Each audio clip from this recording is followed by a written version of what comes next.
Wow, this Printify true story will give any seller nightmares. Strap in for this one if you're a seller still on Printify. If you are, you probably won't be much longer if you follow us as we bring you real-life complaints. Today, we're doing a deep dive into, well, it's really a cautionary tale. It's about a small business owner, Angela Bennett of Olive and Oak Studio, and her incredibly difficult experience with Printify, the print-on-demand service. Angela, she had this really nice vision, minimalist, neutral tone designs, think tote bags, mugs, that kind of thing. Great. And she went with Printify because, well, the promise sounded perfect. Create what you love, we'll print and ship it for you. Yeah, and it sounds great on paper, but this story really highlights, I think, a fundamental risk in that dropshipping model, where your entire business relies on this third party you never see. For any small business, especially starting out, reliable partners are just everything. And what happened here shows how fast that trust, that whole setup can just fall apart. So where did things first start to go wrong for Angela? Because it seems like the quality issues popped up pretty fast. Like, imagine ordering a soft beige print for your wall, and it shows up, neon yellow. Wow. Yeah. Or a mug, a simple ceramic mug, but the text is clearly crooked, even pixelated. And she double-checked everything. Her design files were fine, her own samples looked okay, but the customer complaints just started piling up. And the response from Printify, that's what's really telling here. Angela would report these issues, right? Submit a ticket, and she'd just get this canned response back again and again. We've reached out to the print provider. Just that. Just that. Yeah. No actual follow-up, no solution, no refund offered. It really exposes how vulnerable you are when the company you rely on just deflects. There's no real accountability, it seems. Okay, so bad quality, zero support. But it didn't stop there, did it? Next came the shipping nightmares. Yeah. Another whole layer of problems and serious headaches for her business. She had one order marked shipped. Great.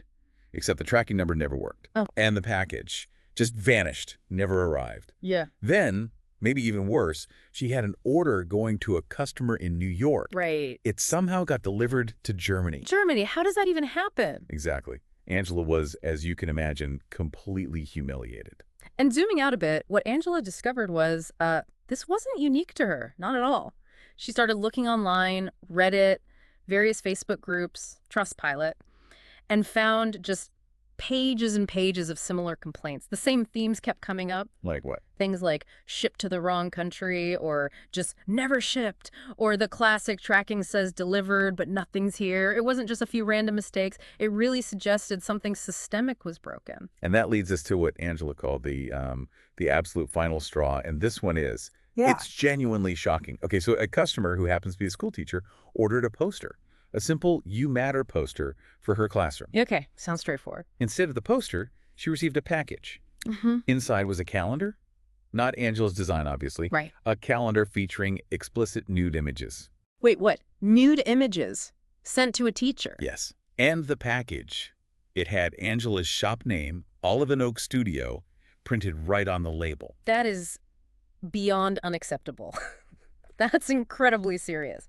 So what did Printify do when she reported that? That's the thing. She sent urgent support tickets, emails. She was trying to get direct contact, anything. Oh. Complete silence, nothing. After 3 days, they just closed the ticket. No refund, no apology, not even an acknowledgement that something horrific had happened. Just closed it. Wow. It shows how powerless a small seller can feel, right? When the platform just shuts down communication. Yeah, it led to what Angela called her sick realization. That was her term for it. She immediately pulled her store offline, disconnected Printify, took down all her listings. She started over, basically finding small batch printers here in the U.S. Her conclusion was pretty stark. She said Printify just doesn't care. Doesn't care about her, her customers, or apparently what kind of shocking stuff gets shipped out under her name. And digging deeper, she found there seemed to be, well, a total lack of oversight, or quality control, or any real accountability structure.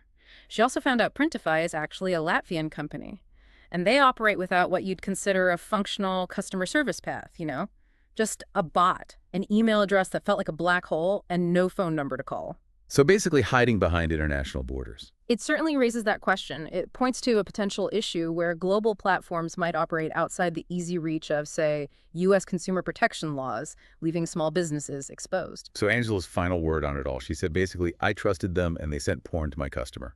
She called it not just unprofessional, but Utterly unforgivable. Which really makes you think, doesn't it? And this is maybe the key takeaway for you listening. If you're still using Printify or a similar platform, what actually happens when the next order goes really wrong? Because it seems like it's not if, but when. Who's your customer going to blame? It'll be your shop name on the label. And will you even be able to stop the damage to your reputation, let alone fix the problem? It's important to note, too, that the current administration is looking into issues where international companies might be harming U.S. small businesses. You actually can do something, contact your representatives, or you can report incidents like this to consumer protection agencies, like the Office of Attorney General Pam Bondi. Because, as Angela's story shows, this isn't just bad business practice, it feels, well, dangerous for entrepreneurs relying on these services. A really sobering story. Thank you for joining us on this deep dive.